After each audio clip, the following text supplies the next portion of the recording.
Hello বন্ধুরা, আজ যাচ্ছি একটা মেলা দেখতে। তো কী উপলক্ষে সেই মেলা, চলো প্রথমে বলে দিই। মেলাটা হচ্ছে বইশি বসন্তবুড়িতলার পুজো উপলক্ষে মেলা।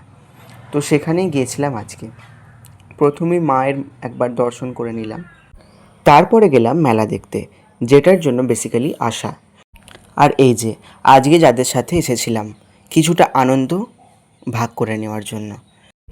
আর এই দেখো, যাদের যেটা কাজ সেটা তারা করতে শুরু করে দিয়েছে। যাই হোক, মেলা মানে তো একটু আনন্দ, একটু ঘোরাফেরা, একটু খাওয়া দাওয়া, সব মিলিয়ে একটা সুন্দর মুহূর্ত কাটানো। আর এই দেখো, হঠাৎ এসে পড়েছে বৃষ্টি। তো কী আর করা যাবে, কিছুক্ষণ দাঁড়াতে হলো এই বৃষ্টির কারণে। তারপর আবারও কিছুটা সুন্দর মুহূর্তকে সাথে নিয়ে বাড়ির দিকে রওনা হলাম, সেই হাজারো ব্যস্ততার মাঝে নিজেকে ভাসিয়ে দিতে। তো যাই হোক, ব্লগটা আজকে এখানেই শেষ করছি। দেখা হবে পরের একটা সুন্দর ভিডিওতে।